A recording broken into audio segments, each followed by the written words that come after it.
In the Hindu pantheon, Lord Vishnu, the preserver, takes on an earthly avatar in each yuga to destroy evil and restore dharma, the cosmic law of righteousness. When darkness engulfs the world and adharma reigns supreme, Vishnu descends in a new form to guide and protect humanity. In the Dvapara Yuga, he took one of his most beloved incarnations, the avatar of Lord Krishna. Our story begins in the ancient city of Mathura, where an evil king named Kamsa ruled. Kamsa was a tyrant who had seized the throne from his father, Ugrasena, and was feared for his cruelty. One day, a prophecy warned Kamsa that his sister Devaki's eighth son would be his destroyer. Terrified, Kamsa imprisoned Devaki and her husband Vasudeva in a dungeon. Determined to prevent the prophecy from coming true, Kamsa vowed to kill each of Devaki's children as soon as they were born.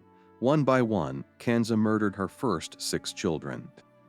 The 7th child, Balarama, was miraculously transferred from Devaki's womb to that of Rohini, Vasudeva's other wife, through divine intervention.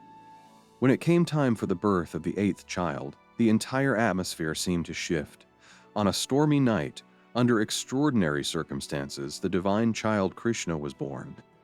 Krishna was no ordinary child. He was the incarnation of the god Vishnu. At the moment of Krishna's birth, the prison guards mysteriously fell into a deep sleep, and the heavy chains that bound Vasudeva fell away. The prison doors opened on their own, and Vasudeva, carrying the newborn Krishna in a basket, set out to Gokul across the Yamuna River.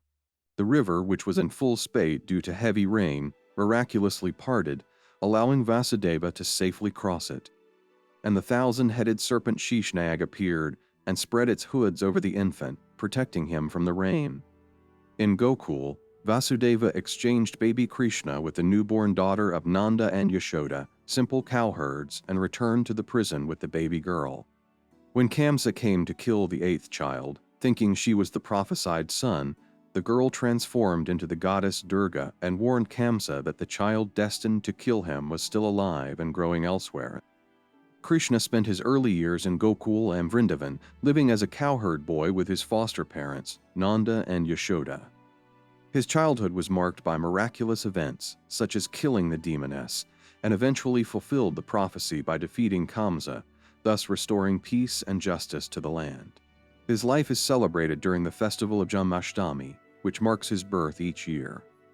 Thank you for watching the birth story of Lord Krishna. For more inspiring stories, don't forget to like, subscribe, comment, and share with your friends.